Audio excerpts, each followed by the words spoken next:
ഒരാൾ ചെയ്തതാണ്, നമ്മുടെ ഈ കേരളത്തിൽ ചെയ്തൊരു കാര്യമാണ്. ആ കുട്ടി ഒരു സൈക്കാട്രിക് പേഷ്യൻ്റായിട്ട് ഇപ്പം മെഡിസിൻ എടുത്തുകൊണ്ടിരിക്കുന്ന ഒരു കുട്ടിയുണ്ട്, ഹിപ്നോസിസ് ചെയ്തിട്ട്. അയാൾ ട്രാൻസിലാക്കിയതിന് ശേഷം അയാൾക്ക് ഒരു സജഷൻ കൊടുത്തിരിക്കുകയാണ്. താങ്കൾ എപ്പോൾ ഞാൻ സാറ്റർഡേ എന്ന് പറയുന്ന സമയത്ത് താങ്കൾ എന്നെ വന്ന് കിസ് ചെയ്യും പറയോ. അപ്പം ഞാനിങ്ങനെ സാറ്റർഡേ എന്നിങ്ങനെ പറയുമ്പോഴത്തേനും ഓടി വന്ന് കിസ് ചെയ്യും. പിന്നീട് ആ വീഡിയോ കണ്ടു കഴിഞ്ഞപ്പോൾ ആ കുട്ടി അത് സ്വയംബോധത്തിൽ ചെയ്യുന്ന കാര്യമല്ലല്ലോ, അത് ആ കുട്ടിക്ക് ഉണ്ടാക്കിയ ട്രോമയുടെ വലിപ്പം വലുതാണ്. ഗ്രൂപ്പ് ഓഫ് ഹിപ്നോട്ടിസ്റ്റുകൾ ഒരാളെ ട്രാൻസിലാക്കി ആഴ്ചകളോളം ട്രാൻസിലാക്കിയിട്ട് ജോൺ എഫ് കെന്നഡി എവിടെ വെച്ച് കണ്ടു കഴിഞ്ഞാലും ട്രിഗർ ചെയ്യണമെന്നുള്ളത് മാത്രമാണ് അയാൾക്ക് അറിയാവുന്നത്. 3 വയസ്സുള്ള ഒരു കൊച്ചു മരിച്ചു പോയിട്ട് അമ്മ മെസ്സേജ് ഇട്ടിരിക്കുക, എനിക്ക് ആ കുഞ്ഞിനെ ഒന്നുകൂടെ കാണിച്ചു തരാമോ എന്ന് ചോദിച്ചിട്ട്. നമുക്കത് കരച്ചിൽ തോന്നും. കണ്ണ് തുറന്ന് നോക്കും, പാസ്റ്റർ യേശു ക്രിസ്തുവായിട്ടിരിക്കണം. അവർ നോക്കുമ്പോൾ യേശുവിനെ കാണുന്നു. അപ്പോൾ പുള്ളിക്ക് ആ ഒരു പരിവേഷം കിട്ടണം. അപ്പോൾ അതെങ്ങനെ നമുക്ക് പഠിക്കാം ചെയ്യാമെന്ന് പറഞ്ഞിട്ടാണ് പുള്ളി വരുന്നത്. അപ്പോൾ ഒന്ന് ആലോചിക്കും, സ്വന്തം ചെയ്തുകൊണ്ടിരിക്കുന്ന പ്രൊഫഷനിൽ തന്നെ പുള്ളിക്ക് കോൺഫിഡൻസ് ഇല്ലാത്തതുകൊണ്ട് ഈ നരബലി ചെയ്ത ലൈല കൈപ്പൊക്കിയിരിക്കുന്നത് എൻ്റെ വീഡിയോസ് കണ്ടിട്ടപ്പോൾ ഞാൻ ദൈവമേ, എൻ്റെ വീഡിയോസ് കണ്ടിട്ടുള്ളവരാണ് ഞാൻ. ഇതൊക്കെ നമ്മുടെ ജീവിതത്തിൽ ഇങ്ങനെ മനസ്സിൽ ഓർത്ത് വയ്ക്കുന്ന, അല്ലെങ്കിൽ നമ്മൾ ഇങ്ങനെ ഓരോ കാര്യങ്ങൾക്ക് ഇറങ്ങിത്തിരിക്കുമ്പോൾ നമുക്ക് കിട്ടുന്ന കുറെ കാര്യങ്ങളാണിത്. അൺപാക്ക് ആൻഡ് കണക്റ്റിൽ ഇന്ന് നമ്മളോടൊപ്പം ഉള്ളത് മെന്റലിസ്റ്റ് നിബിൻ നിരവത്ത്. നമസ്കാരം. നമസ്കാരം. ഈ റൂമിലേക്ക് കയറുമ്പോഴത്തേനും ഒരു നിഗൂഢത ഫീൽ ചെയ്യാണ്. രാവിലെ മുതൽ ഇങ്ങോട്ട് വരുന്ന സമയത്ത് ഞാൻ വിചാരിച്ചു ഓക്കെ മെന്റലിസ്റ്റ് ആണ്, നമ്മൾ ഓക്കെയാണ്, നമ്മൾ മൈൻഡ് ഒന്നും അങ്ങനെ വായിക്കാനൊന്നും പറ്റില്ല. ഞാൻ കുറച്ച് ഇന്റർവ്യൂസ് ഒക്കെ കണ്ടിട്ട് വന്നിട്ടുണ്ട്. പക്ഷെ ഇവിടെ ഇരിക്കുന്ന ഓരോ സാധനത്തിലും ഒരു നിഗൂഢത ഫീൽ ചെയ്യാണ്. ഇവിടെ വെച്ചിരിക്കുന്ന ഫോട്ടോയിലായിക്കോട്ടെ, ഇവിടെ ഇരിക്കുന്ന ഓരോരോ ഐറ്റംസിൽ നിഗൂഢത ഫീൽ ചെയ്യാണ്. ഈ മെന്റലിസത്തിൽ ഒരു നിഗൂഢതയുണ്ടോ? ഞാൻ തീർച്ചയായിട്ടും ഉണ്ട്. കാരണം മിസ്റ്ററികൾ, നിഗൂഢതകൾ ഇതെല്ലാം നിറഞ്ഞതാണ് മെന്റലിസം. പറഞ്ഞാൽ ഈ ആർട്ട് നമുക്ക് ഏത് രീതി വേണേൽ നമുക്ക് വർക്ക് ചെയ്യാം. ഞാൻ കൂടുതലും അത്തരം കാര്യങ്ങളുള്ളൊരു തീമാണ് ഞാൻ എൻ്റെ ഷോയ്ക്ക് ഞാൻ ഉപയോഗിച്ചിരിക്കുന്നത്. അപ്പോൾ അതുകൊണ്ട് ഞാൻ അങ്ങനത്തെ കാര്യങ്ങളാണ് കൂടുതൽ ഫോളോ ചെയ്യുന്നത്. എൻ്റെ സ്റ്റേജ്, അതിൻ്റെ ഡെക്കറേഷൻസ്, അല്ലെങ്കിൽ അതിൻ്റെ ആംബിയൻസ്, ഷോയുടെ പേര് എല്ലാം ഒത്തിരി നിഗൂഢതയുള്ള കാര്യങ്ങളാണ്. അതിനകത്തൊക്കെ കുറച്ച് ഹിന്ദിയുള്ള കാര്യങ്ങളൊക്കെ ഉണ്ട്. അപ്പോൾ അതൊക്കെ ഷോ കാണുമ്പോൾ അറിയാം ഇതാണ് അങ്ങനെയല്ലേ എന്നൊക്കെ അന്നേരം കാണുന്നവർക്ക് മനസ്സിലാവും. ഈ മാജിക് മെന്റലിസത്തോട് ചേർന്ന് നിൽക്കുന്ന ഒന്നാണ്. മാജിക് ഇല്ലാതെ മെന്റലിസം ചെയ്യാൻ പറ്റുമോ? മാജിക്, അപ്പം ഞാനത് സിംപ്ലി പറയാനായിട്ട് ഞാൻ എല്ലാവരും പറഞ്ഞിട്ടുള്ള കാര്യമാണ്. ഇപ്പോൾ ഒഡിസി നൃത്തം, ഭരതനാട്യം, കുച്ചിപ്പുടി, സാമ്പ, സൂമ്പ, ഇനി അതല്ലെങ്കിൽ സിനിമാറ്റിക് ഡാൻസ്, ഇങ്ങനെല്ലാം പറയുന്നതിന് നമ്മൾ ബേസിക് ഒറ്റ പേരാ പറയാം, ഡാൻസ് എന്നാണ് പറയുക അല്ലേ. മാജിക് എന്ന് പറയുന്ന ആർട്ടിനകത്ത് കൺചോറിങ് മാജിക്, ക്ലോസപ്പ് മാജിക്, മെന്റലിസം, ഇങ്ങനെ പല കാറ്റഗറികളുണ്ട്. അതിലൊന്ന് മാത്രമാണ് മെന്റലിസം. മറ്റ് മാജിക്കുകൾ ചെയ്യുന്ന സമയത്ത് നമ്മളൊരു സിനിമ കാണുന്ന പോലെ നമ്മളിങ്ങനെ കണ്ടിരുന്നാൽ മതി. പക്ഷെ മെന്റലിസം ചുമ്മാ കണ്ടിരിക്കാനുള്ളതല്ല, നമ്മളും കൂടെ അതിൻ്റെ പാർട്ടായി മാറും. മാജിക് എന്ന് പറയുന്ന ആർട്ട് ഫോമിനകത്ത് ഒരുപാട് പ്രോപ്പർട്ടികളുണ്ട്. അതിനെ അവതരിപ്പിക്കാൻ വേണ്ടിയിട്ട് ഒരുപാട് പ്രോപ്പർട്ടികളുണ്ട്. മെന്റലിസത്തിനകത്ത് നമ്മുടെ തോട്ട്സ് ആണ് പ്രോപ്പർട്ടികൾ. നമ്മുടെ പ്രേക്ഷകൻ്റെ ചിന്തകളെയാണ് പ്രോപ്പർട്ടിയായിട്ട് ഉപയോഗിക്കുക. അതിൽ നിന്നുണ്ടാക്കുന്ന രസങ്ങളെ ഇങ്ങനെ നൂലുകൾ കോർക്കുന്ന പോലെ കോർത്ത് ഇങ്ങനെ വിസ്മയങ്ങൾ വിരിയിച്ചുകൊണ്ടേയിരിക്കുന്ന ഒരു തിയേറ്ററിക്കൽ ഫോമാണ് ഈ മെന്റലിസം എന്ന് പറയുന്നത്. മെന്റലിസത്തിലൊപ്പം ഹിപ്നോട്ടിസവും ഉപയോഗിക്കും, വേണമെങ്കിൽ ഉപയോഗിക്കാം എന്നതാണ്. അപ്പോൾ ഹിപ്നോട്ടിസം മെന്റലിസം വേണമെന്ന് നിർബന്ധമൊന്നുമില്ല. അപ്പോൾ അതിനോടൊരു പാഷനുണ്ട്. അത്രത്തോളം പ്രാക്ടീസ് ചെയ്തിട്ടുള്ള ഒരാൾക്ക് സ്റ്റേജിൽ ഹിപ്നോസിസം യൂസ് ചെയ്യാം. ഇനി ഹിപ്നോസിസം ഷോ എന്ന് തന്നെ പറഞ്ഞിട്ട് സെപ്പറേറ്റ് ഷോ ഉണ്ട്. അതായത് ഒരു 1 hour ഒക്കെ ടൈമിലുള്ള ഒരു കംപ്ലീറ്റ് ഹിപ്നോസിസ് മാത്രം വെച്ചിട്ടുള്ള എൻ്റർടൈൻമെൻറ്റ് ഹിപ്നോസിസ് ആണ്. 2 തരത്തിൽ ഹിപ്നോസിസ് ഉണ്ട്. തെറാപ്യൂട്ടിക്കലായിട്ട് ചെയ്യുന്ന ഹിപ്നോസിസ് ഉണ്ട്, എൻ്റർടൈൻമെൻറ്റ് ഹിപ്നോസിസ് ഉണ്ട്. അപ്പോൾ അതിൽ എൻ്റർടൈൻമെൻറ്റ് ഹിപ്നോസിസ് ആണ് അതിലെ ഒരു പാർട്ടെന്ന് പറയുന്നത്. അത് എൻ്റെ ഡിഫറെൻ്റ് ആയിട്ടുള്ളൊരു ഷോയാണ്. ഇനി മെൻ്റലിസം ഷോയ്ക്ക് അത് വേണമെങ്കിൽ ഹിപ്നോസിസ് ആഡ് ചെയ്യാം എന്നത് ഓരോരുത്തരുടെ വ്യക്തിപരമായ താല്പര്യം, അയാളുടെ സ്ക്രിപ്റ്റിൻ്റെ അതിനകത്ത് ആ ഒരു എലമെൻ്റ് കൂടെ ഉണ്ടെങ്കിൽ നല്ലതായിരിക്കും എന്നുള്ളൊരു ചിന്തയിൽ വേണമെങ്കിൽ ആഡ് ചെയ്യാം, അത്രയേ ഉള്ളൂ. ഈ എക്സ്പേർട്ടുകൾ പറഞ്ഞു കേട്ടിട്ടുണ്ട് ഇപ്നോട്ടിസം ചെയ്താലും, ഇപ്പം എന്നെ ഹിപ്നോട്ടിസം ചെയ്യുകയാണെങ്കിൽ എത്രത്തോളം പറയാൻ ഞാൻ വില്ലിംഗ് ആണെന്ന് ഞാൻ തന്നെ തീരുമാനിക്കണമെന്ന്. അപ്പം നമ്മൾ ചില സമയം സ്റ്റേജ് ഷോസിലൊക്കെ കാണുമ്പം ആളുകൾ കരയുന്ന കാണുന്നുണ്ട്, അല്ലെങ്കിൽ ഇങ്ങനെ മരിച്ചവരെ കണ്ടു, അല്ലെങ്കിൽ അവരുടെ ശബ്ദം കേട്ടു എന്ന് പറയുന്ന കാര്യങ്ങളുണ്ട്, അല്ലെങ്കിൽ നമുക്ക് ഇഷ്ടപ്പെട്ട സ്ഥലത്ത് അങ്ങനെ എന്തൊക്കെയോ നമ്മൾ പറയുന്നു. അല്ലെങ്കിൽ ഞാനൊരു പ്രോഗ്രാമിൽ കണ്ടതാണ്, ഒരു റീലിൽ കണ്ടതാണ്, നയൻതാരയെ പോലെ ഒരു കുട്ടി സംസാരിക്കുന്നു. അപ്പം എക്സ്പെർട്ടുകൾ അങ്ങനെ പറഞ്ഞു വെക്കുന്നുണ്ട് നമ്മൾ എത്രത്തോളം ബില്ലിംഗ് ആണെങ്കിൽ മാത്രമേ നമ്മുടെ മൈൻഡിലുള്ള കാര്യങ്ങൾ എടുക്കാൻ പറ്റുള്ളൂ എന്ന്.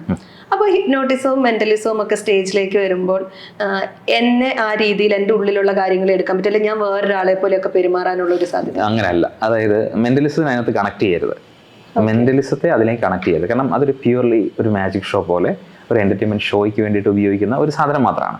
ഹിപ്നോസിസ് എന്ന് പറഞ്ഞു കഴിഞ്ഞാൽ എക്സാക്ട്ലി ഹിപ്നോട്ടിസ്റ്റിനല്ല അവിടെ റോൾ എന്ന് പറയുന്നത്. നമ്മുടെ മുമ്പിൽ ഇരിക്കുന്ന സബ്ജക്റ്റ് എത്രത്തോളം വില്ലിങ് ആവുന്നു, എത്രത്തോളം ആ എക്സ്പീരിയൻസ് കാണാൻ ആഗ്രഹിക്കുന്നു. ഇനി അത് എത്തിക്കലായിട്ടും നോൺ എത്തിക്കലായിട്ടും ചെയ്യാൻ പറ്റും. എത്തിക്കൽ എന്ന് പറഞ്ഞു കഴിഞ്ഞാൽ ഇപ്പം ഞാൻ പറയട്ടെ, താങ്കളെ ഒരു ട്രാൻസ് സ്റ്റേറ്റിൽ കൊണ്ടുപോകുന്നു, എന്നിട്ട് മനോഹരമായ പൂക്കൾ, പൂമ്പാറ്റകൾ, ഇതൊക്കെ താങ്കൾ ഇവിടെ കണ്ടുകൊണ്ടിരിക്കുകയാണ്. താങ്കളുടെ അടുക്കൽ നല്ല കുഞ്ഞു കുഞ്ഞു പൂമ്പാറ്റകൾ വന്നിരിക്കുന്നു. താങ്കളുടെ കവിളിൽ ഒരു പൂമ്പാറ്റ വന്നിങ്ങനെ താങ്കളോട് സംസാരിക്കുന്നു എന്നൊക്കെ പറയുകയാണെങ്കിൽ താങ്കൾക്ക് അത് ഭയങ്കര ഒരു അനുഭൂതിയായിരിക്കും. എന്നാൽ നേരെ തിരിച്ച് താങ്കൾ പറയുകയാണ്, താങ്കളെ പേടിപ്പിക്കുന്ന അല്ലെങ്കിൽ മരിച്ചുപോയ ആൾക്കാർ താങ്കളുടെ മുമ്പിൽ പ്രത്യക്ഷപ്പെട്ടിരിക്കും. അപ്പോൾ താങ്കൾ കരയാൻ പോകുന്നു, കണ്ണുകൾ നിറയാൻ പോകുന്നു. താങ്കൾ അയാൾക്ക് കൊടുത്തിരിക്കുന്ന രൂപം അല്ലെങ്കിൽ അയാൾക്ക് കൊടുത്തിരിക്കുന്ന സ്ഥാനത്തിൻ്റെ ഇമ്പോർട്ടൻസ് എത്ര വലുതാണോ അതനുസരിച്ച് താങ്കൾ ഇമോഷണലി അതാണ് പുറത്ത് കാണിക്കുക. താങ്കൾക്ക് അങ്ങനെ തോന്നുവാണ്. അതാണ് മനസ്സിനെ നമ്മൾ 3 പാർട്ടായിട്ട് തിരിച്ചിരിക്കുന്നു: conscious, sub conscious and unconscious. ഇതിൽ കോൺഷ്യസ് സ്റ്റേറ്റിനെ ട്രാൻസിലാക്കിയിട്ട് സബ് കോൺഷ്യസ് മൈൻഡിൽ ഓപ്പൺ ചെയ്തിട്ട് അതിൽ നിർദ്ദേശങ്ങൾ കൊടുക്കുമ്പോൾ ആ നിർദ്ദേശങ്ങൾ സ്വീകരിക്കുന്ന സബ്ജക്റ്റാണ് തൻ്റെ മനസ്സിലിരിക്കുന്ന ഡേറ്റകൾ എന്താണോ അതിനെ ഉപയോഗിച്ചിട്ട് താങ്കൾ ഉണ്ടാക്കുന്ന ഒരു ഹാലൂസിനേഷണൽ അല്ലെങ്കിൽ ഒരു ഇമേജാണ് താങ്കൾ കാണുന്നത്, പ്രവർത്തിക്കുന്നത്. അത് ഹിപ്നോട്ടിസിൻ്റെ നിർദ്ദേശങ്ങൾക്ക് വിധേയമാകുന്നു എന്നതിനപ്പുറത്ത് വേറെ ഒന്നും അവിടെ സംഭവിക്കുന്നില്ല. ഇത് ഇന്ത്യയിൽ ഡിഫറൻ്റ് ആയിട്ടുള്ളൊരു കാര്യമാണ്. എല്ലാ ആൾക്കാരെ ഹിപ്നോട്ടൈസ് ചെയ്യാമോ എന്ന് ചോദിച്ചു കഴിഞ്ഞാൽ ഒരു 95% ഓക്കെ എന്ന് പറയാം. പക്ഷേ ഒരു 5% പറ്റില്ല. കാര്യം അവരും കൂടെ അതിനു വേണ്ടി തയ്യാറാവണം. ഈ ഒരു എക്സ്പീരിയൻസ് ആസ്വദിക്കാൻ അവരും കൂടെ മനസ്സുകൊണ്ട് തയ്യാറാകണം. അപ്പോൾ അതിനെ എത്തിക്കലായിട്ടും ചെയ്യാം, നോൺ എത്തിക്കലായിട്ടും ചെയ്യാം. ഞാൻ റീസെൻ്റ്ലി ഇപ്പോൾ ഞാനൊരു ഇതിൽ പറഞ്ഞതാണ്, ഇപ്പം ഞാൻ പറഞ്ഞു ബട്ടർഫ്ലൈസ് കാര്യങ്ങൾ ഒക്കെ ചെയ്യും. നമ്മൾ ഹിപ്നോട്ടൈസ് ചെയ്തതിന് ശേഷം ഒരാൾക്ക് റോങ് ആയി ഇൻഫർമേഷൻ കൊടുത്താൽ ആ ആൾക്ക് അതുപോലെ അയാൾ ആക്ട് ചെയ്യും. അതായത് ഒരാൾ ചെയ്തതാണ്, നമ്മുടെ ഈ കേരളത്തിൽ ചെയ്തൊരു കാര്യമാണ്. ആ കുട്ടി ഒരു സൈക്കാട്രിക് പേഷ്യൻ്റായിട്ട് ഇപ്പം മെഡിസിൻ എടുത്തുകൊണ്ടിരിക്കുന്ന ഒരു കുട്ടിയുണ്ട് ഹിപ്നോസിസ് ചെയ്തിട്ട്. അപ്പോൾ എന്താണ് അതിൻ്റെ അപകടം എന്നുള്ളതും പറയണം, അതിൻ്റെ നല്ല വശവും പറയണം. അതായത് ഞാൻ എന്താണെന്നൊന്നും ഞാൻ പറയില്ല. അയാൾ ട്രാൻസിലാക്കിയതിന് ശേഷം അയാൾക്ക് ഒരു സജഷൻ കൊടുത്തിരിക്കുകയാണ്: താങ്കൾ എപ്പോൾ ഞാൻ സാറ്റർഡേ എന്ന് പറയുന്ന സമയത്ത് താങ്കൾ എന്നെ വന്ന് കിസ് ചെയ്യും പറയോ. അപ്പം ഞാനിങ്ങനെ സാറ്റർഡേ എന്നിങ്ങനെ പറയുമ്പോഴത്തേനും ഓടി വന്ന് കിസ് ചെയ്യും. പിന്നീട് ആ വീഡിയോ കണ്ടു കഴിഞ്ഞപ്പോൾ ആ കുട്ടി അത് സ്വയംബോധത്തിൽ ചെയ്യുന്ന കാര്യമല്ലല്ലോ, അത് ആ കുട്ടിക്ക് ഉണ്ടാക്കിയ ട്രോമയുടെ വലിപ്പം വലുതാണ്. അതേപോലെ ഈ മരിച്ചുപോയ ആൾക്കാരെ കാണിക്കുന്നു എന്ന് പറയുന്ന കാര്യം പോസിബിളാണ്. പക്ഷേ അത് കണ്ടതിന് ശേഷം തൻ്റെ മനസ്സിൽ അത്രയും ഇമ്പോർട്ടൻ്റ് ആയിട്ടിരിക്കുന്ന ഒരാൾ തൻ്റെ മുമ്പിൽ വന്നപ്പോൾ എനിക്ക് കുറേ കാര്യങ്ങൾ ചോദിക്കാൻ പറ്റിയില്ലല്ലോ. അതുപോലെ തന്നെ അതൊരു ചില ഷോക്കുകളായിട്ട് മാറുന്നു. ഞാൻ അവരോട് എന്താ അങ്ങനെയൊക്കെ ചോദിച്ചത്, എനിക്ക് അങ്ങനെ അല്ലായിരുന്നല്ലോ ചോദിക്കേണ്ടത്. അങ്ങനെ പലതരത്തിൽ ഓരോരുത്തർക്കും ഓരോന്നാട്ടോ. അത് പിന്നീട് അവരുടെ മനസ്സിൽ ഹൗണ്ട് ചെയ്ത് കിടക്കും. എന്നാൽ അതിനെയൊക്കെ നമുക്ക് വിപരീതമായിട്ട് വളരെ രസകരമായ രീതിയിൽ നമുക്കത് ചെയ്യാം. നമുക്കൊരു സമുദ്രത്തിൻ്റെ അടിയിലൂടെ ഡോൾഫിനുകളുമൊക്കെ ആയിട്ട് അല്ലെങ്കിൽ അങ്ങനെ ചാടി ഉലഞ്ഞു പോകുന്ന ഒരു മനോഹരമായ കാഴ്ച, അതിനിടയിൽ നമുക്ക് ഫാൻറ്റസൈസ്ഡ് ആയിട്ടുള്ള നമ്മൾ ആനിമേറ്റഡ് മൂവിയിലൊക്കെ കാണുന്ന പോലുള്ള കാര്യം. അപ്പോൾ അതൊരു വലിയ ഹാപ്പിനെസ് ഉണ്ടാക്കി തരും. നമ്മൾ പിന്നെയും അത് ഓർക്കുമ്പോൾ ഇത് രസമായിരുന്നത്, അയ്യോ അത് പിന്നെ അത് കാണണം തോന്നുന്നു. ഈ ഇപ്പം ഞാൻ പറഞ്ഞപ്പോഴും ഇപ്പം ക്രിസ്റ്റിയുടെ മനസ്സിനകത്ത് വന്ന ആ വേരിയേഷൻ ശരിക്കും ക്യാമറ നോക്കി അറിയാം. ആദ്യത്തെ പറഞ്ഞപ്പോൾ താങ്കളുടെ അടുത്ത മുഖത്തുണ്ടായ എക്സ്പ്രഷനും രണ്ടാമത്തെ കാര്യം ഞാൻ പറഞ്ഞപ്പോൾ താങ്കളുടെ മനസ്സിലുണ്ടായ എക്സ്പ്രഷൻ രണ്ടാണ്. ഇത് ഇങ്ങനെയും അത് ചെയ്യാൻ പറ്റുന്ന അതിൻ്റെ അപകടവും അതാണ്. അത് ചെയ്യുന്ന ഹിപ്നോട്ടിസ്റ്റ് എത്തിക്കലല്ല എങ്കിൽ എന്നതാണ് ഞാൻ ഉദ്ദേശിച്ചത്. അപ്പോൾ ആ ഗണത്തിൽ എന്നെ കിടത്തണ്ട. ഇതിനോട് ചേർത്ത് വെച്ചിട്ട് ഒരു കാര്യം കടിച്ചിട്ട്, നമ്മളുടെ ഉള്ളിലുള്ള ട്രിഗർ ചെയ്യുന്ന ഏതെങ്കിലും ഒരു ഫാക്ടർ പൊട്ടിക്കഴിഞ്ഞാൽ അത് ബാക്ക് ടു നോർമൽ ആ വ്യക്തിനെ കൊണ്ടുവരാനും കുറച്ച് ബുദ്ധിമുട്ടായിരിക്കില്ലേ? അല്ല, അത് ഹിപ്നോസിസിനിടയിൽ അങ്ങനെ ഒരു കാര്യം ഇളക്കി എടുക്കണമെന്ന് ആഗ്രഹിക്കുന്ന ഹിപ്നോട്ടിസ്റ്റ് അത് എടുത്തിട്ട് അയാളെ മിസ്യൂസ് ചെയ്യാം. അയാളുടെ ചിന്തകളെ അയാളെ ഇടയ്ക്കിടയ്ക്ക് ഇമോഷണലി ട്രാപ്പിലാക്കുന്ന കണ്ടീഷനിൽ പല ദിവസങ്ങളായിട്ട്. കാരണം ഈ ഹിപ്നോസിസിന് വിധേയമാകുന്ന ഒരാളെ പെട്ടെന്ന് പിടിച്ചു നിർത്തിയിട്ട് പെട്ടെന്ന് ഉറങ്ങുമെന്ന് പറയുമ്പോൾ ഉറങ്ങുന്നല്ല. അയാളോട് അതിന് തയ്യാറായതിനു ശേഷമാണ് അത് സംഭവിക്കുന്നത്. മനസ്സിലാകുന്നുണ്ടോ? അപ്പോൾ അങ്ങനെ അതിനിടയിൽ അയാൾ ഉപയോഗിച്ചുകൊണ്ടിരിക്കുന്ന സ്ക്രിപ്റ്റുകൾക്കനുസരിച്ചിട്ട് അയാളെ മാനിപ്പുലേറ്റ് ചെയ്യാനായിട്ട് ഒരു ഹിപ്നോട്ടിസ്റ്റിന് പറ്റിക്കഴിഞ്ഞാൽ അപകടം ഉണ്ടാവും. മനസ്സിലായില്ലേ? അങ്ങനെയുള്ള പല കേസുകളും ഉത്തരേന്ത്യയിലൊക്കെ നടന്ന കേസുകൾ ഇപ്പം ജയിലിൽ കിടക്കുന്ന ആൾക്കാരൊക്കെ ഉണ്ട്. ഇതൊന്നും വലിയ ഹൈപ്പുള്ള വാർത്തകളായിട്ട് കിട്ടാത്തതിൻ്റെ കാര്യം എന്താണെന്ന് ചോദിച്ചാൽ ഇതിൻ്റെ ഒരു കൃത്യമായ അതാണെന്ന് തെളിയിക്കപ്പെടുന്ന ഒരു കാര്യം ഇത്തിരി പ്രയാസമുള്ള കാര്യമാണ്. അപ്പോൾ ഈ മന്ത്രവാദമൊക്കെ ചെയ്തിട്ട് മന്ത്രവാദം ചെയ്തതിൻ്റെ പേരിലാണ് എനിക്കത് സംഭവിച്ചത് എന്നുള്ളത് തെളിയിക്കുന്നത് എങ്ങനെയാണ്? അങ്ങനെയുള്ള കുഴപ്പങ്ങളുണ്ടല്ലോ. ഓക്കെ. ഒരാളെ തല്ലിയപ്പോൾ തല്ലുന്നതിന്റെ CCTV ദൃശ്യം ഉള്ളത് കൊണ്ട് അത് തെളിവായി എടുക്കപ്പെട്ട് കോടതിയിൽ കാണിക്കുന്നതും അയാൾ മന്ത്രവാദിയാണെന്നും അയാൾ ആ മന്ത്രവാദ പരിപാടികൾ ചെയ്തപ്പോഴാണ് ഇന്നിൽ ഇത് സംഭവിച്ചത് എന്നുള്ളത് എങ്ങനെ കോടതി തെളിയിക്കും? സൂപ്പർ നാച്ചുറൽ അത് മൈൻഡാണ്. അപ്പൊ മൈൻഡിനെ അങ്ങനെ കൺട്രോൾ ചെയ്യാൻ പറ്റുന്ന ചില സംവിധാനങ്ങൾ ഇതിനകത്തുണ്ട് എന്നതാണ്. പക്ഷെ അത് എല്ലാവരിലും വർക്കാവില്ല. അപ്പൊ അതൊരു മോശമായൊരു സ്റ്റേറ്റ്മെന്റ് ആണ് ഞാൻ ഈ പറയുന്നത്. പക്ഷെ അങ്ങനെ ഒരു പോസിബിലിറ്റി കിടപ്പുണ്ട്. അതാണ് ഞാൻ ഇടയ്ക്ക് ജോൺ എഫ് കെന്നഡിയുടെ മരണവുമായിട്ടൊക്കെ ബന്ധപ്പെട്ട് ഒരു പർത്തര ലേഖക പ്രസിദ്ധീകരിച്ചൊരു കാര്യമാണ്. ജോൺ എഫ് കെന്നഡി മരിച്ചത് അദ്ദേഹത്തിനോട് യാതൊരുവിധ വൈരാഗ്യ എതിർപ്പോ ഉണ്ടായിരുന്ന ഒരാളായിരുന്നില്ല എന്നതാണ്. ഇത് കംപ്ലീറ്റ്ലി പ്രൂവ് ചെയ്തിട്ടുള്ള കാര്യമല്ല. ഇതൊരു പത്രക്കുറിപ്പ് മാത്രമാണ്. പലയിടത്തും പലതരം അഭ്യൂഹങ്ങളുണ്ട്. അതിലൊന്ന് ഇതാണ്: ഗ്രൂപ്പ് ഓഫ് ഹിപ്നോട്ടിസ്റ്റുകൾ ഒരാളെ ട്രാൻസിലാക്കി ആഴ്ചകളോളം ട്രാൻസിലാക്കിയിട്ട് ജോൺ എഫ് കെന്നഡി എവിടെ വെച്ച് കണ്ടു കഴിഞ്ഞാലും ട്രിഗർ ചെയ്യണമെന്നുള്ളത് മാത്രമാണ് അയാൾക്ക് അറിയാവുന്നത്. അയാൾ ഭയങ്കര ഭക്ഷണം പോലും കഴിക്കാതെ വേറെ ഒരു കാര്യത്തിനകത്ത് ഇൻവോൾവ് അല്ലാതെ ഇങ്ങനെ പോയിരുന്നു. അയാളാണത് ഷൂട്ട് ചെയ്തതെന്നൊക്കെ ഉള്ളൊരു വാർത്ത ഒരാൾ എഴുതിയിരുന്നു. അപ്പോൾ എത്രത്തോളം അത് സാധൂകരിക്കുന്ന വാർത്തയാണെന്നൊന്നും എനിക്കറിയില്ല. അപ്പം ഇങ്ങനെയൊക്കെ പലതും നടക്കുന്ന റോബറികൾ നടക്കാറുണ്ട്. ഇപ്പം നമ്മുടെ വീടുകളിൽ ഇന്ന പ്രശ്നങ്ങളുണ്ട്. ആ പ്രശ്നങ്ങൾ പഴയ കാലത്തെ കാര്യം കേട്ടോ. വീട്ടിൽ പ്രശ്നമുണ്ട്, നമുക്ക് ഈ പ്രശ്ന പരിഹാരത്തിന് നമുക്ക് ഇന്ന കാര്യങ്ങൾ ചെയ്യണമെന്നൊക്കെ പറഞ്ഞിട്ട് വരുന്ന ആൾക്കാരും ഒരുതരം ഹിപ്നോസിസം എന്ന മെത്തേഡുകൾ തന്നെയാണ് അവർ ഉപയോഗിക്കുന്നത്. അങ്ങനെ സ്വർണ്ണവും മാലയും കവർന്നുകൊണ്ടൊക്കെ പോയ കേസുകൾ ഇഷ്ടം പോലെയുണ്ട്. അപ്പോൾ നമ്മൾ വരുന്ന സിദ്ധൻ വീട്ടിൽ വന്നു, അവർ മന്ത്രവാദത്തിനിടയിൽ സ്വർണം കവർന്നുകൊണ്ട് പോയി എന്നുള്ളതാണ്. അപ്പോൾ അവരെങ്ങനെ അതിനകത്ത് വീണു? അപ്പോൾ അവർ ആ ട്രാൻസ്ലേറ്റിൽ കൊണ്ടുപോകാൻ അവർക്ക് കൃത്യമായൊരു സ്ക്രിപ്റ്റ് ഉണ്ട്. ആ സ്ക്രിപ്റ്റ് ഉപയോഗിച്ചിട്ട് മിസ്യൂസ് ചെയ്തിട്ടുണ്ട്. ഈ ആധുനിക കാലത്തും അതിന്റെ പല വേർഷൻസും നടക്കുന്നുണ്ട്. മെന്റലിസം ചെയ്ത് തുടങ്ങുന്ന ഒരു കാലഘട്ടത്തിൽ ഇപ്പോഴും ആണെങ്കിലും ഇതിനുള്ളിൽ ഒരു നിഗൂഢത ഉണ്ടെന്ന് എല്ലാവരും വിശ്വസിക്കുന്നുണ്ട്. ഒരു ബ്ലാക്ക് മാജിക്കിനോടോ അല്ലെങ്കിൽ അത്തരം കാര്യങ്ങൾ മന്ത്രവാദത്തോടോ ഒക്കെ ഇത് ചേർത്ത് വെച്ച് ഇപ്പോഴും ആളുകൾ വിശ്വസിക്കാറില്ലേ?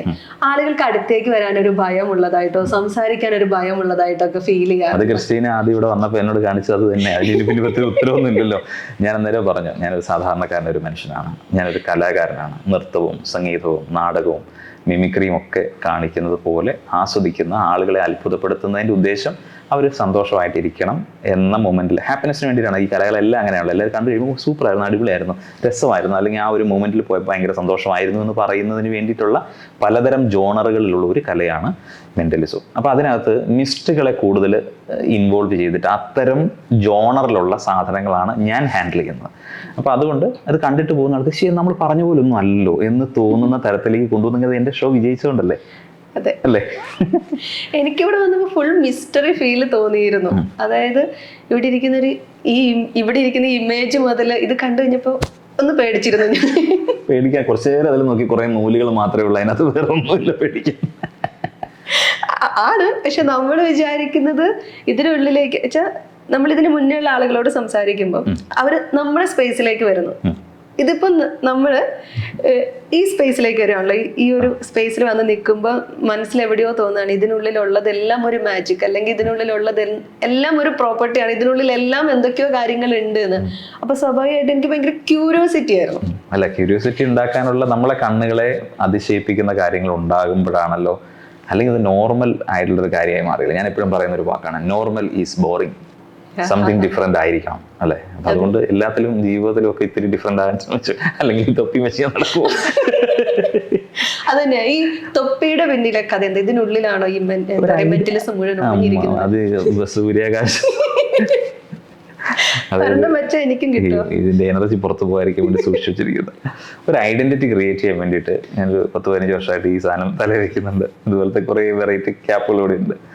ഇതിനുള്ളിൽ എന്തെങ്കിലും ഒന്നുമില്ല, ഒരു ട്രിക്കുമില്ല. ട്രിക്കായിട്ട് എന്തായിരിക്കുന്നു? ട്രിക്ക് തലക്കകത്തായിരിക്കുന്നത്, ആ തലയെ സംരക്ഷിച്ചു വെച്ചിരിക്കുന്നത് മാത്രമേ ഉള്ളൂ, വേറെ ഒന്നുമില്ല. 2003 സ്ട്രീറ്റ് മജീഷ്യൻ എന്ന് പറയുന്ന ഒരു ഒന്നിൽ ആരംഭിക്കുന്നു. അവിടുന്ന് ഇപ്പൊ ഒരു മെന്റലിസം എന്ന് പറയുന്ന ആരംഭിക്കുന്നതല്ല. ഞാൻ 1992 ആദ്യമായിട്ട് സ്റ്റേജിൽ കയറുന്നത്. അത് കുട്ടിയായിരിക്കുന്ന സമയത്ത് സ്കൂളിൽ കയറുന്നതാണ്. ആ സമയത്തൊക്കെ പത്രമാധ്യമങ്ങളിൽ വന്നതാണ് ഞാൻ സ്ട്രീറ്റിലൊക്കെ പെർഫോം ചെയ്തത്. ആ സമയത്ത് ഈ ഡേവിഡ് ബ്ലെയിൻ്റെയും ക്രിസ് ഏഞ്ചൽസിൻ്റെയൊക്കെ പ്രോഗ്രാമുകൾ, വെഗാസിലൊക്കെ ഉള്ള പ്രോഗ്രാമുകളൊക്കെ ഇങ്ങനെ ചാനലുകളിലൊക്കെ വരുന്ന സമയത്ത് നമുക്കൊരു ഇൻഫ്ലുവൻസ് വരില്ല, നമുക്ക് അതുപോലത്തെ ചില കാര്യങ്ങളൊക്കെ ചെയ്യണം. അങ്ങനെ ഇവിടുത്തെ കൊച്ചി മറൈൻ ഡ്രൈവിലും കോവളത്തും ഒക്കെ ആയിട്ട് ഞാനിങ്ങനെ കുറേ സ്ട്രീറ്റ് പെർഫോമൻസുകൾ നടത്തി. അതേ ഉള്ളൂ, അത് തുടങ്ങിയതല്ല, ആ സമയത്ത് തുടങ്ങിയെന്നുള്ളതല്ല. അപ്പം അതിൽ നിന്ന് സ്ട്രീറ്റ് മജീഷ്യൻ എന്ന് പറയുന്നതിൽ നിന്ന് ഇപ്പോൾ എത്തിയിരിക്കുന്ന ഒരു മെന്റലിസം, ഒരു വലിയ യാത്രയുണ്ട്. അപ്പൊ ഇതിന്റെ ഒരു തുടക്കം നമുക്ക് മാജിക് എന്ന് പറയുന്നതിനോടൊരു ഇഷ്ടം തോന്നിയിട്ടാണല്ലോ. എങ്ങനെയാണ് ഒരു മാജിക്കിനോട് ഇഷ്ടം തോന്നുന്നത്? അവിടുന്ന് ഈ ഒരു മെന്റലിസ്റ്റ് എന്ന ലേബലിലേക്ക് എത്തുമ്പോൾ എന്താണ് തോന്നുന്നത്? ഞാൻ ചെറുപ്പത്തിൽ 3rd സ്റ്റാൻഡേർഡിൽ പഠിക്കുന്ന, അല്ല 3rd സ്റ്റാൻഡേർഡ് അല്ല, ഒരു 2nd സ്റ്റാൻഡേർഡിലൊക്കെ പഠിക്കുന്ന സമയത്ത് പപ്പ ഒരു മാജിക് ഷോയുടെ ടിക്കറ്റുമായിട്ട് വീട്ടിൽ വന്നു. അപ്പോൾ എനിക്കറിയില്ല, കാരണം നമുക്ക് പത്രമുണ്ട്, ഒരു റേഡിയോ ഉണ്ട്, അതിനപ്പുറത്തേക്ക് ഒരു വാർത്താ മാധ്യമങ്ങളൊന്നും നമുക്കുള്ള ഒരു കാലഘട്ടമല്ല, ഒരു കുഞ്ഞു വീട്. അപ്പം ഞാൻ പറഞ്ഞ ചാണകം മെഴുകിയ വീട്. ആ വീടിനകത്ത് ഈ അപ്പൻ ഇങ്ങനെ എൻ്റെ അടുത്ത് മകനായ ഞാൻ മാത്രമേ ഉള്ളൂ, ഇത്തിരി ഇതായിട്ട് 3 മക്കളാണ്. അതിലപ്പോൾ എന്നെ കൊണ്ട് പോകാന്നുള്ള രീതിയിൽ അദ്ദേഹം കൊണ്ടുവന്നു. മുണ്ടക്കയത്ത് YMC ഹാളിൽ പ്രൊഫസർ PM മിത്ര എന്ന് പറയുന്ന മജീഷ്യൻ്റെ അടുക്കൽ മാജിക് കാണാനായിട്ട് അവിടെ പോയിരുന്നു. മാജിക് കാണുകയാണ്. അദ്ദേഹം സ്റ്റേജിൽ കാണുന്നത് ഞാൻ ആദ്യമായിട്ട് കാണുകയാണ്. കാരണം തൊപ്പിയിൽ നിന്ന് മൊയിൽ വരുന്നു, പൂക്കൾ പ്രത്യക്ഷപ്പെടുന്നു, നോക്കുമ്പോൾ ഒരു സ്റ്റേജിൽ ഒരു പെൺകുട്ടി അന്തരീക്ഷത്തിൽ കിടക്കുന്നു. പിന്നെ പെട്ടിക്കകത്ത് പൂട്ടിയിട്ട് പുള്ളി ഇത് സ്റ്റേജിന് പുറകിലൂടെ എന്നെ ഇങ്ങനെ തൊട്ടിട്ടിങ്ങനെ പുള്ളി അങ്ങോട്ട് മണിയൊക്കെ കളിക്കി സ്റ്റേജിലോട്ട് വരുന്നു. ചങ്ങനതായിട്ട് പൂട്ടിയ മനുഷ്യരുടെ പുറകെ കൂടെ വരുന്നു. ഇങ്ങനെ നമ്മൾ ഒരു പെൺകുട്ടിയെ 2ആയിട്ട് മുറിച്ചങ്ങോട്ട് മാറ്റിയിട്ട് കൂട്ടി യോജിപ്പിച്ച് നടന്നു പോകുന്നു. ഡ്രസ്സുകൾ മാറി മാറി പുതിയ പുതിയ ഡ്രസ്സുകളായിട്ട് വരുന്നു. ഇങ്ങനെ ഒരു 1-2 മണിക്കൂർ സമയം അത്ഭുതങ്ങളുടെ ഒരു ലോകം. ഇത് കണ്ടപ്പോൾ എനിക്ക് ഇതുപോലെ ആവണം എന്നൊരു ചിന്ത എൻ്റെ മനസ്സിൽ വരുന്നു. പക്ഷേ ഇതെൻ്റെ അപ്പനോടോ വീട്ടുകാരോടോ പറഞ്ഞു കഴിഞ്ഞാൽ എനിക്ക് ഇരിക്കുകയുള്ളൂ. കാരണം ഒരു കൊച്ചു കുട്ടിയുടെ സ്വപ്നത്തിന് നമ്മളൊരു സിനിമ കണ്ടിട്ട്, ഇപ്പോൾ മോഹൻലാലിൻ്റെ ഒരു നരസിംഹം സിനിമ കണ്ടിട്ട് ഇറങ്ങുന്ന സമയത്ത് ആ 1-2 ദിവസം ആ നരസിംഹം നമ്മുടെ ഉള്ളിലുണ്ടാവും. ഇല്ലേ? അതിനപ്പുറത്തേക്കൊന്നും അവർ ചിന്തിച്ചിട്ടുണ്ടായില്ല. അപ്പോൾ ഞാൻ അതിനുവേണ്ടി അതെൻ്റെ മനസ്സിൽ നിന്ന് പോയില്ല. ഇന്നും അത് ആ ഒരു കൗതുകം, ആ കുട്ടി കൗതുകം ഇപ്പോഴും ഉണ്ട് എൻ്റെ ഉള്ളിൽ. അപ്പം ഞാൻ അന്ന് ബാലരമയും പൂമ്പാറ്റയും പോലെയുള്ള ബുക്കുകൾക്കകത്ത് കിട്ടുന്ന ചില ട്രിക്കുകളൊക്കെ പഠിച്ചു. സ്കൂൾ സാഹിത്യ സമാജത്തിനകത്തൊക്കെ പോയി അവതരിപ്പിക്കാൻ ശ്രമിച്ചു. അവിടെ നിന്നൊക്കെ കിട്ടിയ അപ്രീസിയേഷൻസും ചില റിജക്ഷൻസും, പിന്നെ ഒരു പത്രത്തിൽ പടം വരണം എന്നൊരു വലിയ ആഗ്രഹം വന്നു. ഞാൻ നോക്കിയ ഒരു ദിവസം വീട്ടിൽ എൻ്റെ പ്രായമുള്ളൊരു പയ്യൻ്റെ പടം പത്രത്തിൽ പ്രിന്റ് ചെയ്ത് വന്നേക്കുന്നു. അപ്പം ഞാൻ നോക്കുമ്പോൾ ഇതൊരു ഞാനും കുറേ പരിപാടി അവിടെ ഇവിടെ കാണിക്കുന്നുണ്ട്. കാരണം ഈ ചെറിയ ട്രിക്കുകളെല്ലാം ആണെങ്കിലും കാണിക്കുമ്പോൾ എൻ്റെ പടം അവിടെ വരണം എന്നുള്ളൊരു ആഗ്രഹം എനിക്ക് വന്നു. പത്രസ്ഥാപനത്തിൽ ചെല്ലുന്നു. അപ്പോൾ അയാൾ പറഞ്ഞ ഈ ലോകത്ത് കുറേ മാജിക്കാരുണ്ട്, ഈ മാജിക്ക് നിങ്ങൾ കാണിച്ചിട്ട് കാണിക്കുക, ഇതിന് വലിയ പ്രാധാന്യം പുച്ഛം എന്നെ ഓടിച്ച്. എനിക്ക് ഭയങ്കര ട്രോമയായ ഒരു സാധനമായിപ്പോയി. ഞാൻ ആദ്യമായിട്ട് ഒരു ഇൻസൾട്ട് ഡയറക്റ്റ് ഫീൽ ചെയ്യുന്നത്. നമ്മൾ ഇറങ്ങിത്തിരിക്കുമ്പോഴാണ് നമുക്ക് അനുഭവങ്ങൾ ഉണ്ടാകുന്നത്. അങ്ങനെ യാത്രകളിലൂടെ കൊച്ചിയിൽ വരുന്നു. കൊച്ചിയിൽ വന്ന് ഞാൻ പാർട്ട് ടൈം ആയിട്ട് ഇവിടെ ജോലിയൊക്കെ ചെയ്യുന്നു. ഗ്രാഫിക് ആയിട്ട് കമ്മ്യൂണിക്കേഷൻ ടെക്നോളജി പഠിക്കുകയായിരുന്നു ഇവിടെ ഡോൺ ബോസ്കോയിൽ. അത് കഴിഞ്ഞിട്ട് ഞാനൊരു അഡ്വർടൈസ്മെൻറ്റ് കമ്പനി സ്റ്റാർട്ട് ചെയ്തു. പിന്നെ അഡ്വർടൈസ്മെൻറ്റ് കമ്പനിയിലൂടെ കാര്യങ്ങൾ പോകുന്നതിനിടയിലും അതൊക്കെ ചെയ്യുന്നത് നമ്മുടെ സർവൈവലിൻ്റെ ഭാഗമാണ്. പക്ഷേ ഇതാണ് പാഷൻ. നമ്മുടെ മെന്റലിസം എന്ന് പറയുന്ന ആർട്ടിലേക്കുള്ള യാത്രകൾക്കിടയിൽ അതുകൊണ്ട് നമുക്ക് ജീവിക്കാൻ പറ്റില്ലാത്ത ഒരു കണ്ടീഷനുണ്ട്. കാരണം നമുക്കൊരു ബേസ് ഇല്ലാതെ നമുക്ക് ഏതൊരു മേഖലയിലും നമുക്ക് സസ്റ്റെയിൻ ചെയ്ത് പോകാൻ പറ്റില്ല. അങ്ങനെ നിൽക്കുന്നു. ഞാൻ US കുറേ മജീഷ്യൻസുമായിട്ടും മെന്റലിസ്റ്റുകളായിട്ടൊക്കെ ഒരു കണക്ഷൻ ഉണ്ടാക്കുന്നു. US പോകുന്നു, പഠിക്കുന്നു, തിരികെ വരുന്നു. അതേ ഇടങ്ങളിൽ ഇപ്പം ഞാനന്ന് പറഞ്ഞ ഡേവിഡ് ബ്ലെയിൻ്റെ കാര്യവും അല്ലെങ്കിൽ ഡേവിഡ് കോപ്പർഫീൽഡിനെ കുറിച്ചൊക്കെ ആദ്യം നമ്മൾ ഇൻ്റർവ്യൂവിനല്ലാതെ നമ്മൾ സംസാരിച്ചു. ഞാൻ ഇവരെയൊക്കെ വെഗാസിലൊക്കെ പോയി കാണുകയും അവരുടെ ഷോസ് അറ്റൻഡ് ചെയ്യുകയും അവരുമായിട്ട് മീറ്റ് ചെയ്യുകയൊക്കെ ചെയ്യാനായിട്ടൊക്കെ ഒരു ഭാഗ്യം ഉണ്ടായി. ഇന്ന് അന്നത്തെ അവിടുത്തെ ട്രെൻഡ് എന്താണോ അത്രയും ലേറ്റസ്റ്റ് ആയിട്ടുള്ള കാര്യങ്ങൾ തന്നെ എൻ്റെ ഷോകളിൽ നാളുകളെടുത്ത് കുത്തിയിരുന്ന് സ്ക്രിപ്റ്റൊക്കെ ഉണ്ടാക്കി അതിനൊരു പേരൊക്കെ ഉണ്ടാക്കി. ഷോയുടെ പേര് ക്രിപ്റ്റിക് എന്നാണ്. അതിൻ്റെ 2.0 ആണ് ഞാൻ നടത്തിക്കൊണ്ടിരിക്കുന്നത്. അപ്പം അങ്ങനത്തെ തിയേറ്ററിക്കൽ ഷോയിലേക്ക് പോകുന്നു. ആളുകൾ അത് സ്വീകരിക്കുന്നു.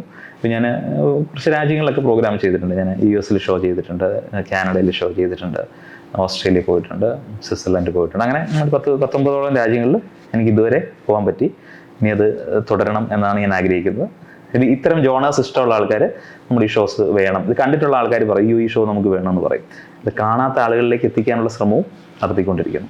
ഇത്രയാണ്. വീട്ടിൽ നിന്ന് പഠിക്കാൻ പോകുന്ന സമയത്ത് അച്ഛനും അമ്മയൊക്കെ എന്താ പറഞ്ഞത്? ഇത് കുടുംബത്തിന് ചേർന്ന പണിയല്ലോ. അവർ ഇപ്പം മുമ്പേ ക്രിസ്റ്റീന എന്ന് ചോദിച്ചതുപോലെ ഇതൊരു സൂപ്പർസ്റ്റീഷ്യസ് ആയിട്ടുള്ള മന്ത്രവാദമോ കൂടോത്രമോ ഒക്കെ നിറഞ്ഞിട്ടുള്ള എന്തോ ഒരു സാധനമാണെന്നുള്ളൊരു ധാരണയായിരുന്നു അവർക്കുള്ളത്. കാരണം ഇത് നമുക്ക് ഒരു കലാകാരനെ സംബന്ധിച്ചാൽ അവൻ സ്ട്രഗിൾ ചെയ്യുന്ന കുറേ വശങ്ങളുണ്ട്. എല്ലാവരും കുട്ടികളെ വളർത്തുമ്പോൾ ഡോക്ടറാകണം, എഞ്ചിനീയർ ആകണം, വക്കീലാകണം, അല്ലെങ്കിൽ അങ്ങനെ എന്തെങ്കിലും ഒരു അവർ മനസ്സിൽ വിചാരിച്ചിരിക്കുന്ന ഏറ്റവും ടോപ്പ് എന്ന് ചിന്തിക്കുന്ന പല പ്രൊഫഷനിലും എൻ്റെ മക്കൾ എത്തിച്ചേരണമെന്നാണ് അവർ ആഗ്രഹിക്കുന്നത്. ഒരു ആർട്ടിസ്റ്റ് ആകണം, ഒരു കലാകാരനാകണം, പെർഫോമിംഗ് ആർട്ട് ചെയ്യുന്ന ഒരാളാവണമെന്ന് പറഞ്ഞിട്ടൊന്നും ഒരു അച്ഛനും അമ്മയും കൊണ്ടുവരുന്നുണ്ടെങ്കിൽ ഈ ഒരു പുതിയ കാലഘട്ടത്തിലാണ്. പണ്ടത്തെ കാലത്ത് ചിന്തിക്കാൻ പറ്റില്ല. പിന്നെ ഇതിനകത്ത് ഫെയിം ഉണ്ടാവണം, നമ്മളുടെ ഷോകൾ ആളുകൾ സ്വീകരിച്ചു തുടങ്ങണം, അതിന് പിന്നിലെ എററുകൾ ഒക്കെ നമ്മൾ മാറ്റി മാറ്റി പുതിയ പുതിയ കാര്യങ്ങൾ ചെയ്യുമ്പോൾ നമുക്കുണ്ട ആദ്യകാലങ്ങളുണ്ടായ മിസ്റ്റേക്കുകളെ നമ്മൾ വീണ്ടും ആവർത്തിക്കാതെ കൊണ്ടുപോകുമ്പോഴൊക്കെയാണ്. അപ്പോൾ ആ കാലങ്ങളിൽ നമ്മൾ ജീവിക്കണം അല്ലേ, ഷോകൾ നമുക്ക് കിട്ടണം. അപ്പം ഇതൊക്കെ ബുദ്ധിമുട്ടുള്ള കാര്യമാണ്. മറ്റാണ് നമ്മളൊരു ജോലിക്ക് കയറി പിന്നെ മാസം കറക്റ്റായിട്ട് സാലറി കിട്ടിക്കൊണ്ടിരിക്കുവാണല്ലോ. അപ്പം വേൾഡ് ഹെൽത്ത് ഓർഗനൈസേഷൻ പറയുന്നൊരു കാര്യമുണ്ട്, ജോലി ചെയ്യുന്ന 82% വരുന്ന ആളുകൾ ലോകത്ത് അൺഹാപ്പിയാണ്. കാരണം അവർ ചെയ്യുന്ന ജോലി അവരുടെ പാഷൻ അല്ല. ചെയ്യേണ്ടി വരുന്നത് കൊണ്ട്, ഈ ജോലി കിട്ടിയത് കൊണ്ടും സർവൈവ് ചെയ്യേണ്ടത് കൊണ്ടും ഈ ജോലിയിൽ നിൽക്കേണ്ടി വരുന്നു. യഥാർത്ഥ പാഷൻ അവർക്ക് ഇതുവരെ ഫോളോ ചെയ്യാൻ പറ്റിയിട്ടില്ല. പക്ഷെ അവിടെ എനിക്ക് വ്യത്യാസമുണ്ട്. ഞാൻ എൻ്റെ പാഷനാണ് ഫോളോ ചെയ്യുന്നത്. പാഷനാണ് എൻ്റെ പ്രൊഫഷൻ. അപ്പം അതുകൊണ്ട് എനിക്കിപ്പം ഞാൻ ഹാപ്പിയാണ്. ഷോകളുടെ പേര് ഇൻഡ്യൂഷൻസ് അല്ലെങ്കിൽ ക്രിപ്റ്റിക് 2.0 ഇങ്ങനെയുള്ള പേരുകൾ ഭയങ്കര വെറൈറ്റി ആയിട്ടുണ്ട്. അപ്പം ഈ പേരുകൾ എങ്ങനെയാണ് തിരഞ്ഞെടുക്കുന്നത്? ഈ പേരുകളിലൂടെ എന്തെങ്കിലും ഒരു മെസ്സേജ് കൊടുക്കാൻ വേണ്ടി ഉദ്ദേശിക്കാറുണ്ട്? ഈ പേരുകളൊക്കെ ഒരു പ്രത്യേക കോഡുകളാണ്. ഇത് നമ്മൾ കുറച്ച് ഗ്രൂപ്പ് ഓഫ് ആളുകളുണ്ട്. ഇപ്പം ഈ ക്രിപ്റ്റിക് 2.0 അതൊക്കെ ഡിസൈൻ ചെയ്തത് അല്ലെങ്കിൽ അതിൻ്റെ പേരുണ്ടാക്കിയത് ദുബായിലൊരു മെന്റലിസ്റ്റ് ഷിബിനാണ്. അപ്പം ഞങ്ങൾ കുറച്ച് ആളുകൾ കൂടി കുറേ പേരുകളൊക്കെ ഉണ്ടാക്കുന്നു. എന്നിട്ട് അതിനകത്ത് ഏറ്റവും നല്ല വോട്ട് കിട്ടുന്ന ഒരു പേരെടുത്തിട്ട് നമ്മൾ അതിനകത്ത് ആ ഷോ കണ്ടു കഴിയുമ്പോൾ അറിയാം ക്രിപ്റ്റിക് ഈ വിചാരിക്കാത്തൊരു സാധനം ഇതുണ്ടല്ലേ അങ്ങനെ. അപ്പം ഷോ കാണാൻ വരുമ്പോൾ അറിയാം.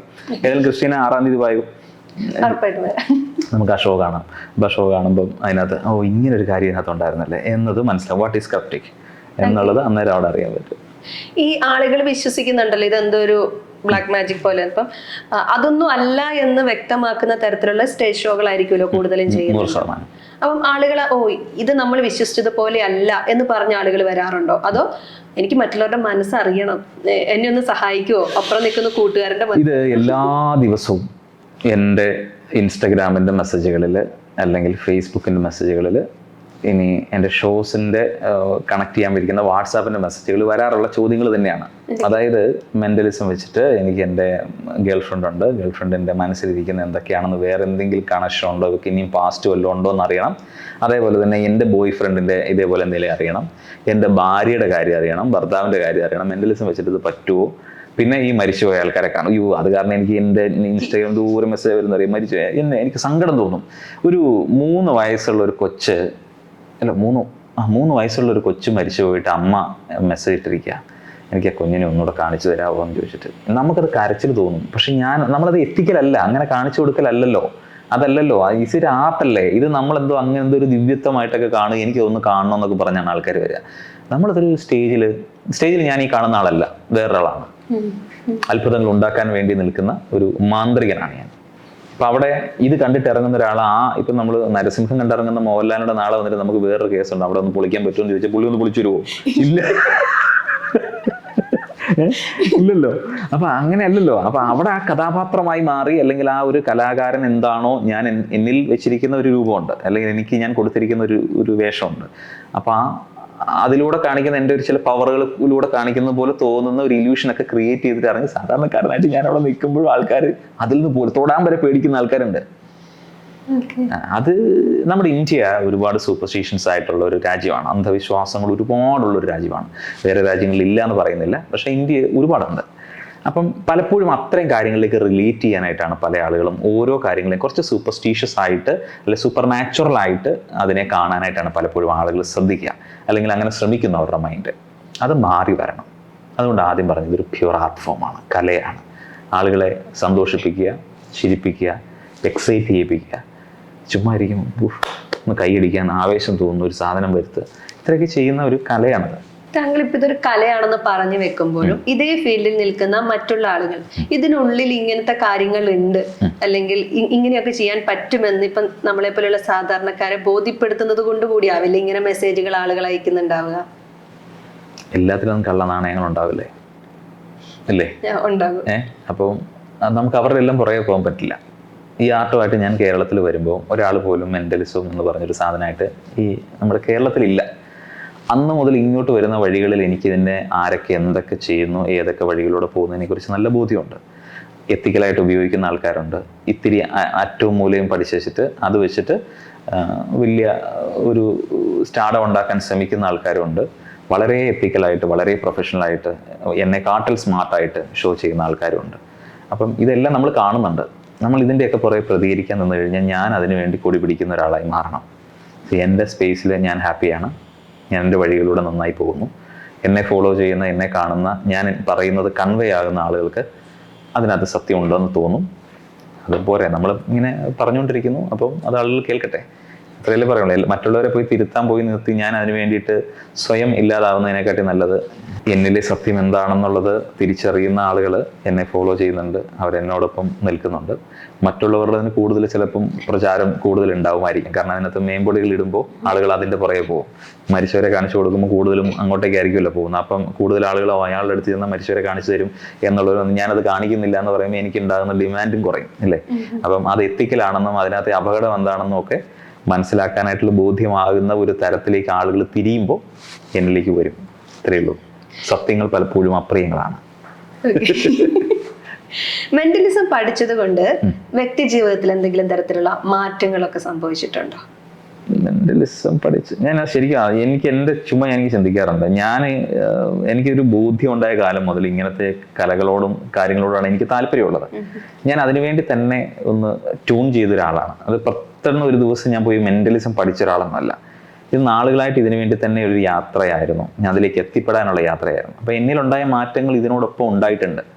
അപ്പോൾ അത് പെട്ടെന്ന് എന്തെങ്കിലും ഒരു കോഴ്സ് ഒരു ടെക്നിക്കൽ സാധനം പഠിച്ചെന്ന് പറയുന്ന പോലെ പഠിക്കുന്ന ഒരു സാധനം അല്ല ഇത്. ഇത് നാളുകളെടുത്ത് നമ്മളോടൊപ്പം എൻ്റെ ഉറക്കത്തിലും എൻ്റെ ബ്ലഡിലും എൻ്റെ ബ്രീത്തിലും എല്ലാം ഇതുണ്ട്. മനസ്സിലായോ? അപ്പൊ അങ്ങനെ ഞാൻ അതിനുവേണ്ടി മാറിയ ഒരാളാണ്. ഞാനൊരു ക്വസ്റ്റ്യൻ ചോദിക്കുന്നത് ചിലപ്പോൾ മണ്ടത്തരായിരിക്കും. എല്ലാവർക്കും അവിടെ തന്നെ കുഴപ്പമുണ്ട്. മണ്ടത്തരം നമ്മൾ എന്ത് ചോദ്യങ്ങൾ ചോദിക്കുന്നു അതിന് നമുക്ക് ഉത്തരങ്ങൾ ഉണ്ടാവും എന്നുള്ളതല്ലേ.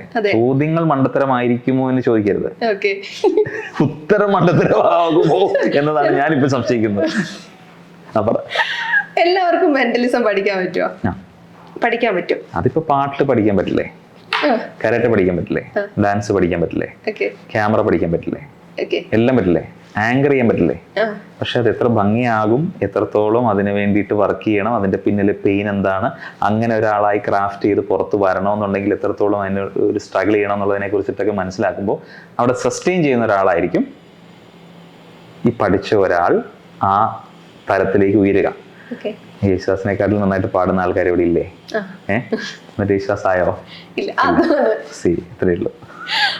കുട്ടികളൊക്കെ ഇത്തരം സംശയങ്ങളോ അല്ലെങ്കിൽ ചോദിച്ചുകൊണ്ട് വരുമല്ലോ. ഇതൊരു നമ്മളെ വിസ്മയിപ്പിക്കുന്ന, നമ്മളെ പ്രലോഭിപ്പിക്കുന്ന തരത്തിലുള്ള ഒരു കലയാണ്. നമുക്ക് തോന്നും ഇതിനുള്ളിൽ എന്തൊക്കെയോ ഉണ്ട്. അപ്പം ഇത്തരത്തിലുള്ള നമ്മൾക്ക് വേഗം മനസ്സിലാവാത്ത കാര്യങ്ങളോട് ആളുകൾക്കൊരു ഇഷ്ടം കൂടുതലുണ്ടാകും. അപ്പം ആളുകൾ ഇത് പഠിക്കാനായിട്ട് വരുന്നുണ്ടാവും, ചോദിക്കുന്നുണ്ടാവും.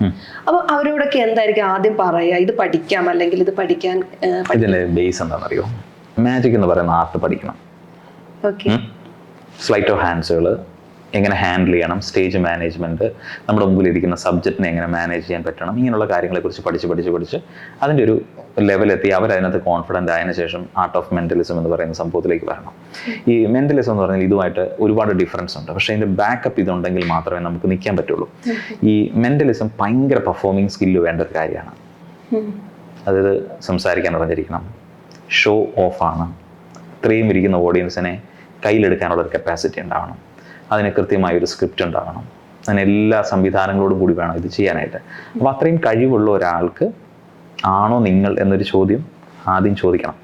എന്നിട്ടാണല്ലോ അവരെ പഠിപ്പിക്കണം. പിന്നെ ഇതെന്തിനാണ് പഠിക്കുന്നത്? പെർഫോം ചെയ്യാനായിട്ടാണോ അതോ ഗേൾഫ്രണ്ടിന്റെ പേര് കണ്ടുപിടിക്കാൻ വേണ്ടിയിട്ടാണോ? അപ്പം അപ്പം അണ്ണത്തിലേക്കിലായിട്ടുള്ള ഒരാൾ ഇവിടെ ഞാൻ പറഞ്ഞു എന്തേരം തമാശകൾ ഉണ്ടായിട്ടുണ്ട് എൻ്റെ ജീവിതത്തിൽ. ഇതുപോലത്തെ ഇഷ്ടം പോലെ തമാശകൾ ഇങ്ങനെ വരും ഓരോ കേസുകളിൽ. ഞാൻ ഇടയ്ക്ക് പറഞ്ഞൊരു പാസ്റ്റർ, അത് അയാൾക്ക് UK വന്ന ഒരു പാസ്റ്റർ. അപ്പോൾ പുള്ളി ഹിപ്നോസിസും മെന്റലിസവും കൂടെ പഠിക്കണം. പുള്ളി എന്നാന്ന് ചോദിച്ചു കഴിഞ്ഞാൽ ഈ പ്രാർത്ഥനയെല്ലാം കഴിഞ്ഞ് ട്രാൻസിലായി ഇരിക്കുന്ന ആൾക്കാർ കണ്ണു തുറന്ന് നോക്കും, പാസ്റ്റർ യേശു ക്രിസ്തുവായിട്ടിരിക്കണം. അവർ നോക്കുമ്പോൾ യേശുവിനെ കാണുന്നു. അപ്പോൾ പുള്ളിക്ക് ആ ഒരു പരിവേഷം കിട്ടണം. അപ്പം അതെങ്ങനെ നമുക്ക് പഠിക്കാം ചെയ്യാമെന്ന് പറഞ്ഞിട്ടാണ് പുള്ളി വരുന്നത്. അപ്പോൾ ഒന്ന് ആലോചിക്കും, സ്വന്തം ചെയ്തുകൊണ്ടിരിക്കുന്ന പ്രൊഫഷനിൽ തന്നെ പുള്ളിക്ക് കോൺഫിഡൻസ് ഇല്ലാത്തതുകൊണ്ട്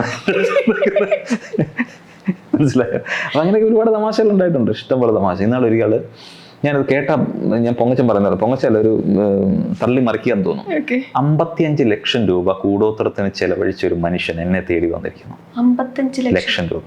അയാൾക്ക് അയൽവക്കത്തു നിന്നും ആരാണ്ടൊക്കെ പുള്ളിയെ കൂടോത്രം ചെയ്യുന്നു.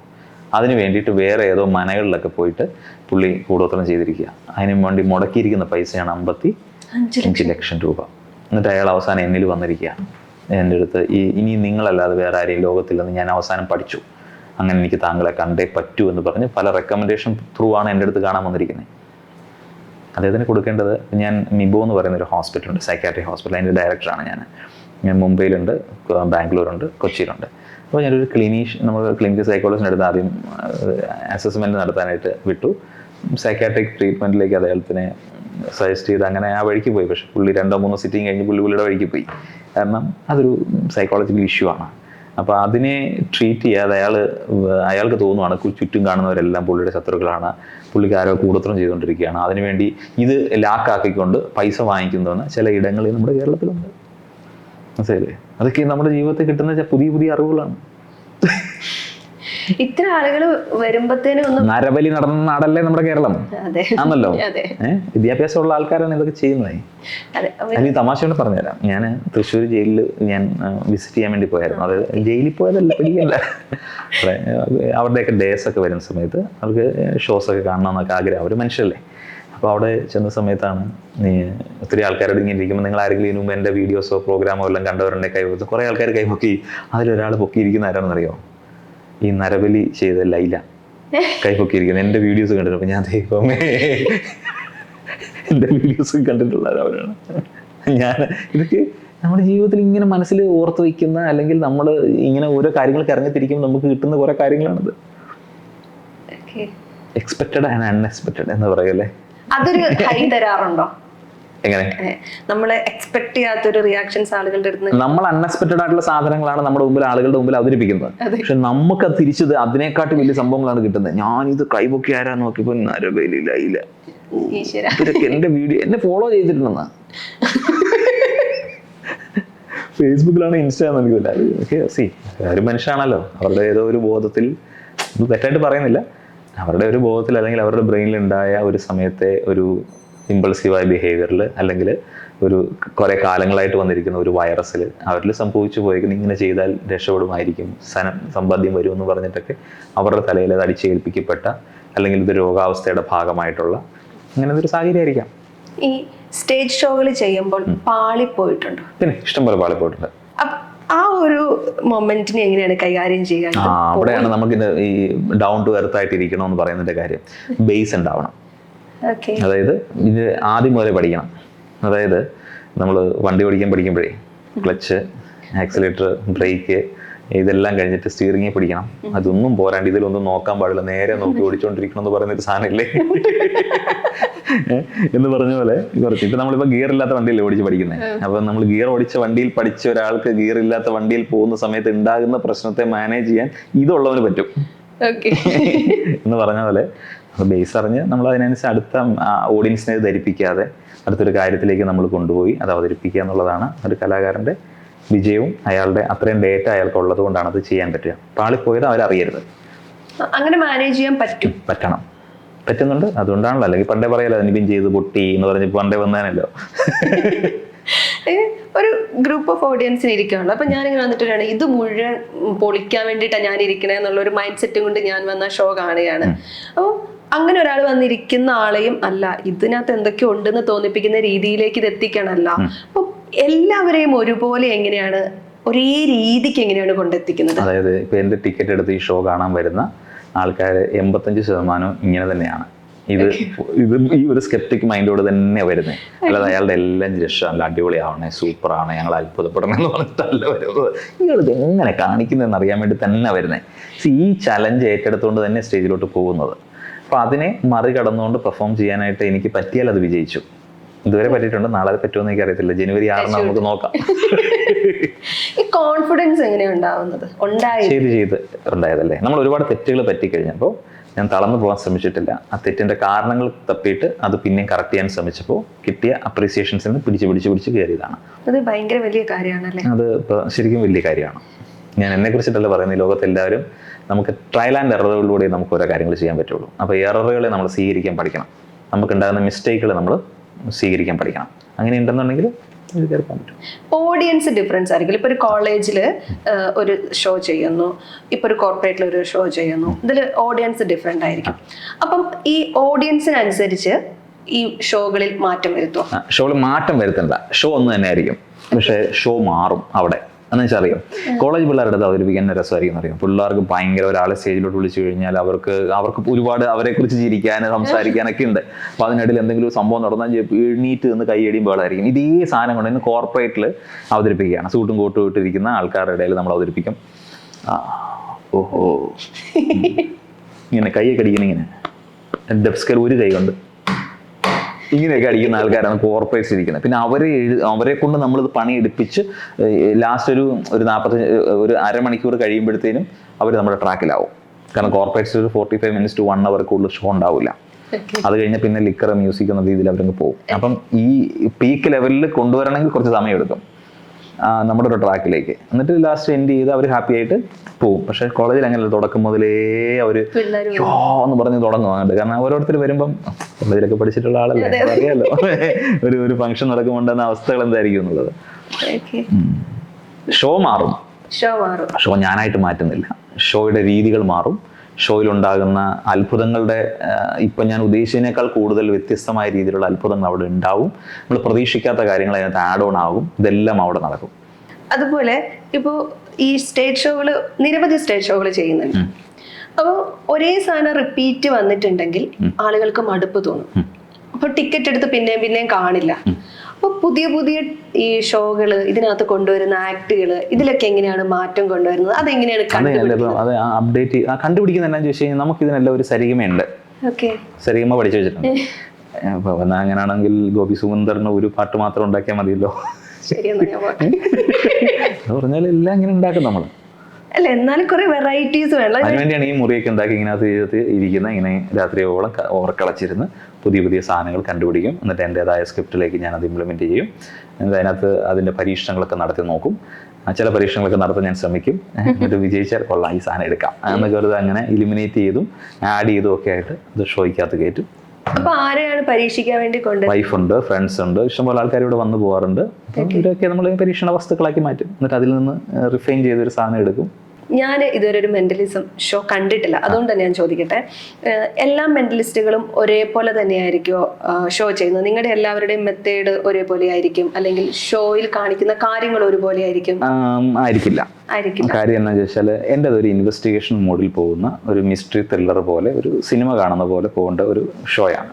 സ്റ്റാർട്ട് ടു എൻഡ് അത് കംപ്ലീറ്റ് ആയിട്ട് ഒരു പിൻ ഡ്രോപ്പ് സൈലൻസിൽ ഇരുന്ന് കാണേണ്ട ഒരു സാധനമാണ്. അതിൻ്റെ ഒരു ക്ലൈമാക്സ് ഒക്കെ വന്നു കഴിയുമ്പോഴാണ് കംപ്ലീറ്റ് ആൾക്കാർ വേറൊരു ലോകത്തേക്ക് പോകും. അങ്ങനെയാണ് ഇതുവരെ ചെയ്തിരിക്കുന്നു. ഞാൻ ചെയ്തിട്ടുള്ള ഇടങ്ങളിലെല്ലാം എനിക്ക് കിട്ടിയിരിക്കുന്ന ഫീഡ്ബാക്സും. ഇതിനെ കോമഡി ആയിട്ടും ചെയ്യാൻ പറ്റും, മറ്റു തരങ്ങളിലും ഇത് ചെയ്യാൻ പറ്റും. അത് ഓരോരുത്തരും അവർക്ക് പറ്റുന്ന ക്യാരക്ടറിനനുസരിച്ചിട്ട് അവരെടുക്കുന്ന ഒരു രീതിയാണ്. ഞാൻ ഇങ്ങനത്തെ ഒരു മൂഡാണ് എടുത്തിരിക്കുന്നത്. അപ്പം അതുകൊണ്ട് എൻ്റെ ഡിഫറെൻ്റ് ആയിരിക്കും. ഈ ഇലൂഷനിസ്റ്റ് എന്ന് പറയുന്ന ഒരു വിളിപ്പേര് കൂടി ഉണ്ടല്ലോ, ഇല്ലേ? ഇലൂഷൻസ് അത്ഭുതം ഉണ്ടാക്കുന്ന ആൾക്കാരുടെ പേര് ഇലൂഷനിസ്റ്റ് എന്ന് പറയാം. അങ്ങനെ പറയാറില്ലേ, വിളിക്കാറില്ലേ? ഓക്കെ. അപ്പം മോട്ടിവേഷൻ ചെയ്യാറുണ്ട്, മെന്റലിസ്റ്റ് ആണ്, ഇലൂഷനിസ്റ്റ് ആണ്. മോട്ടിവേഷൻ ചെയ്യാറുണ്ട് എന്ന് പറഞ്ഞാൽ അതിനകത്ത് മോട്ടിവേഷണൽ സ്പീക്കർ എന്ന് പറഞ്ഞ് നടക്കുകയല്ല ഞാൻ ചെയ്യുന്നത്. അതായത് നമുക്ക് ഇപ്പം താങ്കളെ പരിചയപ്പെട്ടു, കുറേ നേരം സംസാരിച്ചു. അപ്പം എനിക്ക് അത് കഴിയുമ്പോൾ കുറേ തോട്ട്സ് എനിക്ക് വരുമല്ലോ. അപ്പോൾ ചില അനുഭവങ്ങൾ, ചില നമ്മൾ സംസാരിച്ച കാര്യങ്ങൾ, ഇതിൽ നിന്നൊക്കെ കുറേ കാര്യങ്ങൾ, അപ്പോൾ അതിൽ നിന്ന് കിട്ടുന്ന കുറേ കാര്യങ്ങൾ, ചില കാര്യങ്ങൾ എനിക്കുണ്ടല്ലോ. അപ്പോൾ എന്നോട് ചോദിച്ച ചോദ്യങ്ങളിനകത്തൊക്കെ എനിക്ക് ചില കാര്യങ്ങൾ പബ്ലിക്കിന് അവെയർ ഉണ്ടെങ്കിൽ അങ്ങനെ പറയണം എന്ന് തോന്നുന്ന കാര്യങ്ങൾ ഞാനിന്ന് പറയും. അതായത് തോട്ട് പ്രൊവോക്കിംഗ് ആയിട്ടുള്ള കാര്യങ്ങൾ പറയും. അത്രയേ ഉള്ളൂ. നമ്മൾ അതുപോലെ മെന്റലിസം ഷോകളിൽ കാണുന്ന ഒരു കാര്യമാണ്, ഇപ്പോൾ ഒരു കാർഡ് വെക്കുന്നു, നിങ്ങൾ ഉദ്ദേശിക്കുന്ന കാർഡ് തന്നെ ഞാൻ എടുക്കും. പക്ഷെ നമ്മളിപ്പം അതിനുള്ളിൽ നേരത്തെ തയ്യാറാക്കി വെച്ചിരിക്കുന്ന കാർഡായിരിക്കും ഞാൻ എടുക്കുന്നുണ്ടാവുക. അപ്പൊ അത് എൻ്റെ മൈൻഡിനെ ആ രീതിയിലേക്ക് കൊണ്ടുവരാൻ വേണ്ടി എന്നെ കാണുമ്പോൾ തൊട്ട് സംസാരിക്കുന്നുണ്ടാകുമോ? എന്തൊക്കെ ചോദ്യങ്ങളാണ്. നമുക്കൊരു കാര്യം ചെയ്യാം, അത് അങ്ങനെ ചോദിക്കുന്നതിനെക്കാട്ടും നല്ല നമുക്ക് എന്തെങ്കിലുമൊക്കെ പെർഫോം ചെയ്യാം. എന്നിട്ട് നമുക്ക് കുറച്ച് ട്രിക്കുകൾ പെർഫോം ചെയ്തിട്ട് ആ ട്രിക്കിലൂടെ നമുക്ക് യാത്ര ചെയ്യാം. അപ്പൊ നമുക്കത് എന്നിട്ട് ആ ഉത്തരം കൃഷ്ണന് തന്നെ അതിനൊരു ഫൈൻഡ് ഔട്ട് ചെയ്താൽ മതി എന്താണെന്നുള്ളത്. അതല്ലേ നല്ലത്. ഭയങ്കര ഫ്രീ മൈൻഡായിട്ടിരിക്കണം. അതായത് ഇതൊരു വിനോദത്തിന് വേണ്ടി ചെയ്യുന്നതാണ്, അതിനപ്പുറത്തേക്ക് ഒന്നുമില്ല എന്ന് ആദ്യം തന്നെ മനസ്സിൽ കൊണ്ടുവയ്ക്കണം. ഓക്കെ, ഇതൊരു സീരിയസ് തിങ്കോ അല്ലെങ്കിൽ നമ്മുടെ മനസ്സിലിരിക്കുന്ന എല്ലാ കാര്യങ്ങളും വിളിച്ചു പറയുന്ന അങ്ങനെ ഒന്നും ചിന്തിച്ചേക്കില്ല. It's a pure art form. Okay, agree? Okay, കൈക്ക് ഇങ്ങനെ ഫ്രീ ആയിട്ട് വയ്ക്കുക. ഞാൻ ഒരു യാത്ര താങ്കളെ കൊണ്ടുപോകാനായിട്ട് ശ്രമിക്കുകയാണ്. താങ്കളിപ്പോൾ ഒരു രാജ്യത്തിലൂടെ സഞ്ചരിക്കാൻ പോകുന്നു എന്ന് ഇമാജിൻ ചെയ്യാം. അപ്പോൾ ആദ്യം താങ്കൾ ഒരു രാജ്യത്തെ മനസ്സിൽ കൊണ്ടുവരണം. ഇന്ത്യ അല്ലാതെ ഏതെങ്കിലും രാജ്യം എടുത്തോളൂ. അങ്ങനെ ഏതെങ്കിലും രാജ്യത്തിലേക്ക് മനസ്സ് കൊണ്ടുവരിക. ഇപ്പോൾ ഒരു രാജ്യം മനസ്സിലുണ്ട്. ആ രാജ്യത്തിലൂടെ താങ്കൾ ഇങ്ങനെ നടന്നു പോകുന്നു. ഇപ്പോൾ താങ്കൾ ആ പോകുന്ന യാത്ര എന്തോ താങ്കൾ ഒരു സ്പെഷ്യൽ പ്ലേസ് അല്ലെങ്കിൽ താങ്കളുമായി ബന്ധപ്പെട്ട് അല്ലെങ്കിൽ താങ്കൾക്ക് ഇഷ്ടമുള്ള എന്തോ ഒരു കാര്യവുമായിട്ട് ബന്ധപ്പെട്ടാണ് താങ്കൾ പോകുന്നത്. അതിൻ്റെ ഇൻവോൾവ്മെന്റിനാണ് താങ്കൾ പോകുന്നതെന്ന് കരുതുക. ഓക്കെ, അപ്പോൾ ഒരു ആക്ടിവിറ്റി അവിടെ വരുന്നു. ഓക്കെ, അപ്പോൾ താങ്കൾ അത് ഭയങ്കരമായിട്ട് എൻജോയ് ചെയ്യുന്നു. ഓക്കെ, ആൻഡ് ദെൻ അവിടുന്ന് താങ്കൾ ഇറങ്ങി താങ്കളൊരു വലിയ സൂപ്പർ മാർക്കറ്റിലേക്ക് പോവാണ്. ഓക്കെ, താങ്കൾ അവിടെ ഒരു കുറേ ആപ്പിൾ ഇരിക്കുന്നു. താങ്കൾ അതിൽ നിന്ന് എത്ര ആപ്പിൾ എടുക്കും എന്നതിനെ കുറിച്ച് മാത്രം ചിന്തിച്ചാൽ മതി. ഓക്കെ, താങ്കൾ ഇങ്ങനെ തിരികെ വരുന്നു. ഓക്കെ,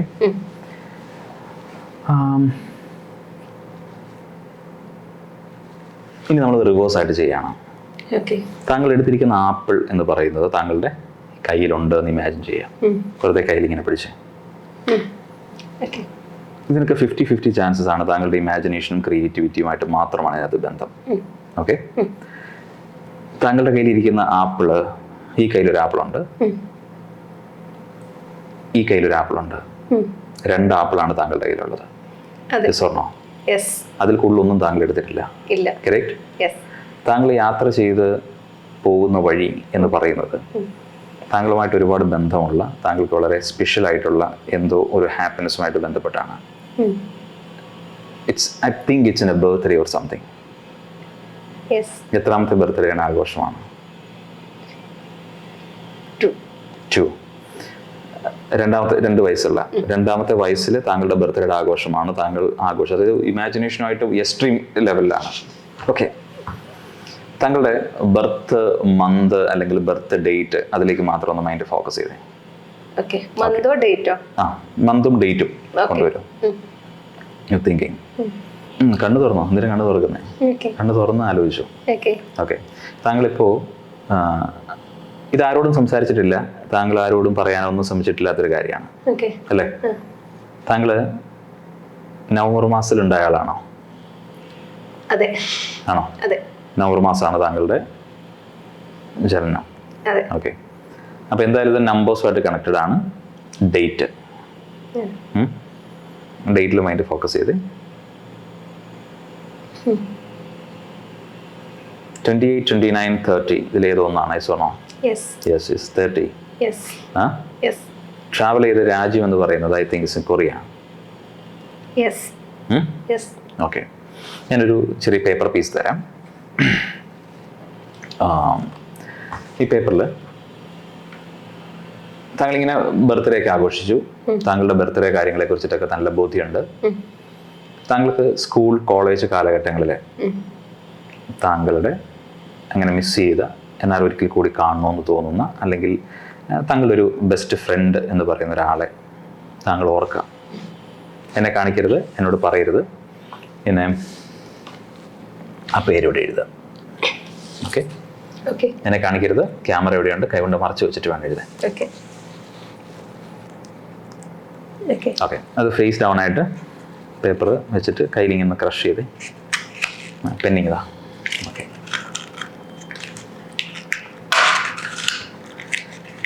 ഇങ്ങനെ ഇങ്ങനെ ഇങ്ങനെ പിടിച്ചു വയ്ക്കും. അപ്പോൾ ആ പേര് മനസ്സിലുണ്ട്, താങ്കളുടെ കയ്യിലുണ്ട്. ഒരു കൈയുണ്ട്, കൈ ഇവിടെ ഫ്രീ ആയിട്ട് വെച്ചു. ഞാൻ ഒരു കാര്യം ഇതിൽ എഴുതാൻ ശ്രമിക്കാം. ആ പേര് മാത്രം മൈൻഡിൽ ഇങ്ങനെ റിപ്പീറ്റ് ചെയ്യാം. Focus on the first letter, focus on the second letter, third letter, fourth letter. അതിങ്ങനെ എസ് ഇൻ ഇറ്റ്. എസ് എന്ന് പറഞ്ഞ ലെറ്റർ അതിനകത്തുണ്ടോ ആ പേരിൽ? ഉണ്ട്. ഞാൻ ഫുൾ നെയിം ആണ് എഴുതിയത് അതിനകത്തുണ്ട്. എങ്ങനെ? ഫുൾ നെയിം ആണ് ആളുടെ എഴുതിയത്, അതിനകത്തുണ്ട്. ഓക്കെ, 2 പേരായിട്ടുള്ളതാണ്. ഓക്കെ, ഓക്കെ, സർനെയിം കൂടെ ഉണ്ട്. ഓക്കെ, ഫുൾ നെയിമിലേക്ക് പോവാം. Okay, okay, focus on the second letter.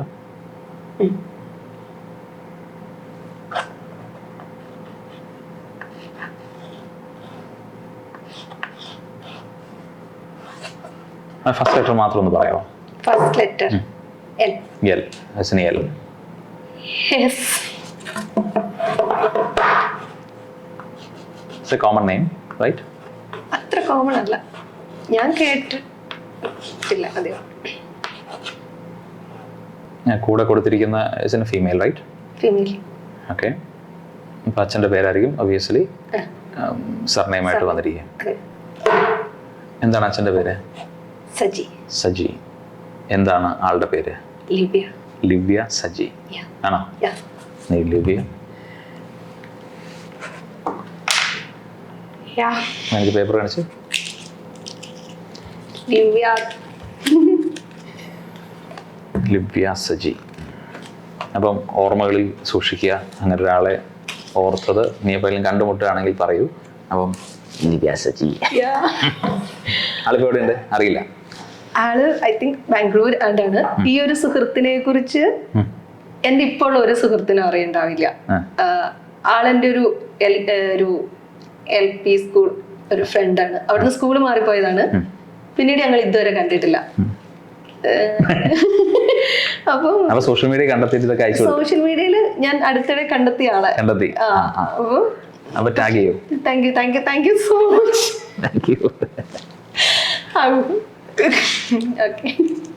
ഇങ്ങനെയുള്ള ചില നല്ല മുഹൂർത്തങ്ങൾ ഉണ്ടാക്കുക എന്നുള്ളതാണ് നമ്മുടെ പരിപാടി. വലിയ ഷോ കാണാനായിട്ട് വായോ. വരുമെന്നല്ലേ പറഞ്ഞു? വരും. ജനുവരി 6 നമ്മൾ വരും. ഞാനും അച്ചുചേട്ടനും എന്താണേലും വരും. ശരി. ഞാൻ അപ്പൊ സന്തോഷം. Thank you so much. Thank you.